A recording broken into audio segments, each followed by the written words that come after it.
குடும்பத்திற்கு பூரா என்ன கணக்குன்னு அவங்களுக்கு தான் தெரியும். இப்படிப்பட்ட சூழ்நிலையா முதல் வருஷத்துல 30,000 கோடி அடிச்சிட்டாங்க. ஆக அடுத்து 3 வருஷம் இருக்குது. இந்த 3 வருஷம் முடிஞ்சு 4ஆவது வருஷம் இருக்குது. இது ஆரம்பிச்சாச்சு. இன்னைக்கு வரைக்கும் அவர்களையும் மற்றும் மாநில துணைச் செயலர் துறை தனராஜன் அவர்களையும், அம்மாநகரை மாவட்ட செயலர் அமிர்தரமணன் அவர்களையும், மாவட்ட கவுன்சிலர் சுதாகரன் அவர்களையும், மாவட்டத்தில் ஒரு ஹாஸ்பிட்டல் அங்க உள்ள அமைச்சர்கள் போய் கட்சிக்காரன் சொன்னாங்க. அடுத்தபடியாக துறை தனராஜ் அவர்கள் சிறப்புரையாற்றுவார். சிறப்பு சேர்க்கின்ற வகையில் வருகை புரிந்து உறுப்பினர் உரிமை கழகத்தினுடைய ஆற்றல் மிகு செயலாளரும் செயல் வீரரும் மாண்புமிகு இதயம் நம்முடைய போற்றுக்குரிய கழகத்தின் காவல் தெய்வம் 8 கோடி தமிழர்களுடைய நம்பிக்கை நட்சத்திரம் புரட்சி தலைவர் ஐயா எடப்பாடி அவர்களுடைய மேலான அமைப்பு இங்கே நம்முடைய அருமை சகோதரர் ஒன்றிய கழகத்துடைய 2வது கட்டத்திற்கான முதல் நிகழ்ச்சியாளர்கள் எழுபதிலே இங்கே தொடங்கி வைக்கப்பட்டிருக்கிறார்கள். வருவதற்கு முன்பாக அவை கிளர்ந்து ஆனால் இங்கே ரூபாய்கள் தெரியும். தொலைபேசியிலே மாணவர்கள் அழைத்து நீங்கள் முதற்கட்டமாக ஒன்றிய நகரத்தை பேர்கள் இங்கே வார்டு வாரியாக ஒப்படைக்க இருக்கிறார்கள். இந்த நிகழ்ச்சிக்கு கழகத்துடைய அமைப்பு செயலாளர், முன்னாள் சட்டமன்ற உறுப்பினர், ஒரு மாசத்திலே சகோதரர்களாக நமக்கு கிடைத்திருந்த கழகத்தின் சொத்து அண்ணன் மகேந்திரன் அவர்கள், முன்னாள் சட்டமன்ற உறுப்பினர், அனைத்துறை வித்தியாசத்துடைய மாநில துணை செயலாளர், 19 நாட்களும் பெரும்பாலான நாட்களிலே இந்த நிகழ்ச்சியினுடைய முத்தாய்ப்பாக சிறப்பு செய்ய வேண்டும் என்கின்ற அந்த ஆவலோடு கலந்து கொண்டு பெருமை சேர்த்துக் கொண்டிருக்கிற மதிப்புக்கும் மரியாதைக்குரிய அதன் அவசியம் அவர்களே, முன்னாள் சட்டமன்ற அக்கறையோடு கலந்து பெருமை சேர்த்துக் கொண்டிருக்கிற மாவட்ட செயலாளர் அந்தி சகோதரர் தமிழர்கள் அவர்களே, வருகின்ற செல்லவெற்றி ஒன்றிய கழகத்துடைய செயலாளர் மத்திய பள்ளி ராஜு பட்வாளன் அவர்களை, வீரனுடைய மாவட்ட செயலாளர் தம்பி சௌரபாண்டியன் அவர்களே, கலைப்பிரிவு மாவட்ட செயலாளர் தம்பி சிவசக்தி அவர்களே, அரிஷ் பாண்டியன் அவர்களே, ரத்னம் அவர்களே, ராம் அவர்களே, விலாசம் அவர்களே, பாண்டி அவர்களே, காமாட்சி அவர்களே, ராஜேந்திரன் அவர்களே, பால்பாண்டி அவர்களே, ராமச்சந்திரன் அவர்களே, செலச்சாமி அவர்களே,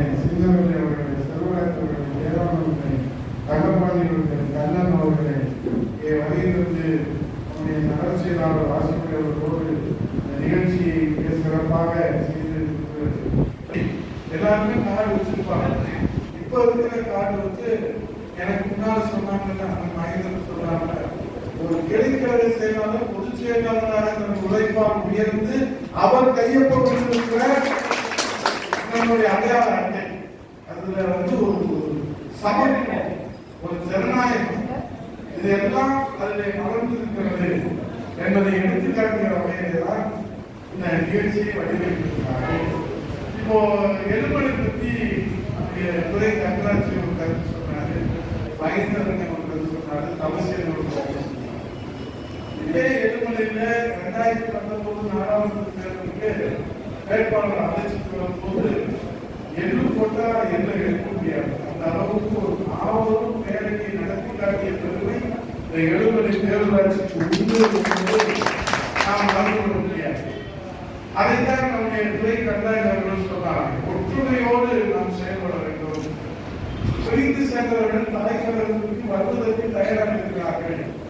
அவர்களுக்கு பொறுப்புகளை வழங்குவதற்கு பொதுச் செயலாளர் தயாராக இருக்கிறார். இடையிலே நாம் நந்தி மாற்றி இடைவெளியாக இருக்கக்கூடாது. ஆகவே நாம் அனைவருக்கும் படிக்கிறதாக இருக்க வேண்டும் தவிர தடைக்கல்லாக நாம் இருக்கக்கூடாது. அப்படி என்றால்தான் கழகம் வளர்ச்சி பெறும். இன்றைக்கு கடந்த நாடாளுமன்ற ஒரு தேர்தலை மட்டும் வைத்துக் கொண்டு நாம் எந்த மதிப்பீடும் அண்ணா திராவிட முன்னேற்ற கழகத்திற்கு 70 தேர்தலாட்சியிலே நாம் ஒரு மதிப்பீடை கொடுத்து கொள்ள முடியாது. காலகாலமாக இந்த பகுதியிலே அனைத்து அண்ணா திராவிட முன்னேற்ற கழகத்துடைய கோட்டை 70 தேர்தலாட்சி என்னுடைய மூத்த நிர்வாகிகள் எல்லோருமே இந்த கழகத்திற்காக இன்றைக்கு சில பேர் சுயநலத்திற்காக கழகத்திற்கு பல்வேறு வகையிலே இடையூறு ஏற்படுத்துகிறார்கள். அதெல்லாம் இன்றைக்கு உள்ளாட்சி தேர்தலை பற்றி நம்முடைய தமிழிசை அவர்கள் சொன்னாங்க. நேற்று தினம் பொதுச் செயலாளர்களுக்கு கேள்வி கேட்கிற போது எந்த தேர்தலாக இருந்தாலும் அனைத்து அண்ணா திராவிட முன்னேற்ற கழகம் சந்திப்பதற்கு தயாராக இருக்கிறது என்று பொதுச் செயலாளர் அவர்கள் நேற்று புதுக்கோட்டையிலே பத்திரிகையாளருடைய கேள்விக்கு பதில் சொல்லியிருக்கிறார். ஆளுநர் கட்சியாக இருக்கிற போது திமுக மாநில தேர்தல் ஆணையத்தின் மூலமாக நடத்துகிற இந்த உள்ளாட்சி தேர்தலை எப்படி கடந்த காலங்களில் நடத்தியிருக்கிறார்கள் என்பது வரலாறு நமக்கு நினைவுபடுத்தக்கூடிய ஒரு சூழ்நிலையிலே இதுபோன்று கடந்த காலங்களில் நடந்ததை போன்றெல்லாம் இப்போது நடத்த முடியாது என்பதற்கு இன்றைக்கு அனைத்து அண்ணா முன்னேற்ற கழகம் விமர்சனங்களுடைய எடப்பாடி அவருடைய தலைமையிலே நாம் வீடு கொண்டு எழுந்து எழுச்சியோடு இருக்கிறோம்.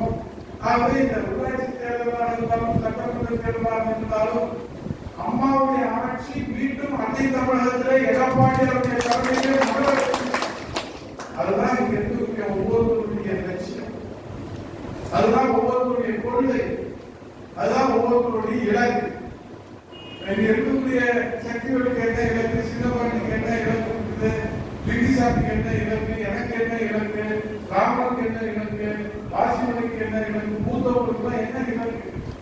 மீண்டும் அம்மா ஆட்சி இந்த தமிழ்நாட்டிலே மலர்ந்தால்தான் இந்த தமிழ்நாட்டிலே விமோசனம் மதுரையில அலோகப்படுத்துகிறார். விமான நிலையத்திலிருந்து அந்த விவசாய கல்விகளுக்கு கொடியை கட்டியிருக்கிறார்கள்.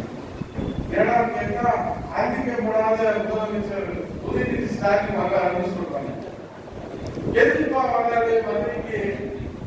அமெரிக்கால அவர் சைக்கிள் ஓட்டி பாட்டு பாடிட்டு அலைகிறாரு. இவர் ஏன் மதுரைக்கு வர்றாரு அப்படின்னு கேட்டா பட்டா கொடுக்க போறாரு அப்படின்னு சொல்றாங்க. யாருக்கு பட்டா கொடுக்குறாங்க? பட்டா கொடுக்குறாங்கன்னு சொல்லி அந்த எல்லாத்தையும் அழைச்சிட்டு வந்து ஒரே இடத்துல ஏன்னா பயனாளிகள் நாங்கள் கேட்பது நீங்க யாருக்கா சொல்றீங்க, அந்த பட்டா எங்களுக்குலாம் கிடைக்கல என்று சொல்லுவாங்க. இங்க என்ன நடக்க போகுதுன்னு தெரியல, என்ன நடந்துன்னு தெரியல. ஏற்கனவே கொடுத்தவங்களுடைய பட்டாவெல்லாம் கேன்சல் பண்ணிட்டு இப்ப திரும்ப அவங்களுடைய பட்டா சொல்லி கொடுக்குறாங்க. ஏமாற்று வேலை. அவங்க மொத்தத்துல மதுரை மக்களுக்கு எல்லாத்துக்கும் கிடைச்சிருச்சு, எல்லாருக்கும் தொழில் முதலீடு கிடைச்சிருச்சு. சட்டம் ஒழுங்கு இன்றைக்கு காப்பாற்றப்பட்டிருக்கிறது. அமெரிக்காவை பாருன்னா இங்க சட்டம் ஒழுங்கு உடனே காப்பாற்றப்பட்டிருக்கிறது. வெக்கக்கட்ட பூவே நேற்று மட்டும் 6 பேர் கொண்டிருக்கிறாங்க. நேற்று மட்டும் இதுல ஒரு பாட்டு இருக்கிற தேவம். நேற்று மட்டும் 6 பேர் செத்து போயிட்டாங்க. இன்னைக்கு காலையில இன்னைக்கு ஒருத்தர் செத்து போயிட்டாங்க. செத்து போயிட்டாங்கன்னா நோய் வந்து சாப்பிடுது. கருத்தை அறுத்து போடுறாங்க.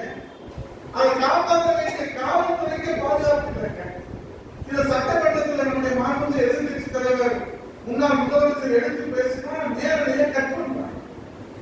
நேரம் கேட்டா எதிர்க்கட்சிக்கெல்லாம் நேரம் கிடையாது, ஆளுங்கட்சி மட்டும்தான் நேரம் கிடைக்கிறாங்க. இதை அவர் அது போய் சைக்கிள் போய் இருந்து நேற்று வீடியோ கான்பரன்ஸ்ல பேசுறாங்க. இது வந்து தெருவா நம்ம இருவருக்கப்படி பார்க்கிறது இனிமேல் வீடு வீடா பார்க்கணும் அப்படின்னு சொல்றாங்க. ஏன்னா 25 ஆண்டு ரொம்ப முக்கியமா நமக்கு தெருவா நடக்கிற போதே எல்லாரும் தெருவுக்கு வந்துட்டோம். மக்கள் தான் எதுக்கு சொல்றேன்னா ஒரு சட்டம் ஒழுங்கு இன்னைக்கு உள்துறையை கையில வைத்திருக்கிற மாண்புமிகு முதலமைச்சராக இருக்கிற முத்துவேல் கருணாநிதி ஸ்டாலின் அவர்களே காவல்துறையில இன்னைக்கு என்ன நடக்குது?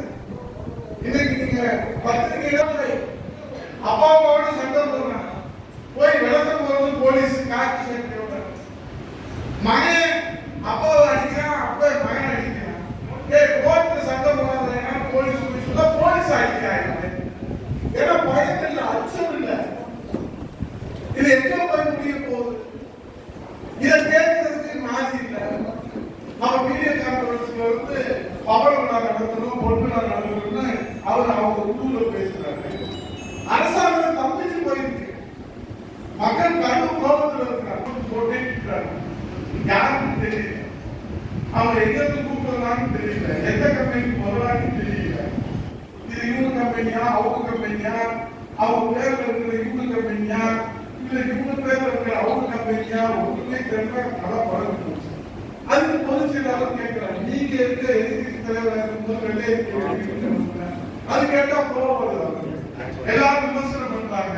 நம்ம பொதுச் செயலாளர் அரசியல் காழ்ப்புணர்ச்சியோட பேசுறாரு, அரசியல் காழ்ப்புணர்ச்சியோட விமர்சனம் பண்றாரு. அப்புறம் எதிர்க்கட்சி என்ன அரசியல் பண்ணாம அமீரா பண்ணுவோம்னு கேட்டது யாரு? இந்த முத்துவேல் ஸ்டாலின் தான் கேட்டாரு. அதுக்கப்புறம் நாம கேட்கிறோம், எதிர்க்கட்சி தான் நாங்க அரசியல் தான் பண்ணுவோம், அமீரா பண்ணுவோம் அப்படின்னு நாங்க தான் கேட்டோம், நீங்க தான் கேட்டீங்க. இப்ப கேட்டா உங்களுக்கு கோவம்.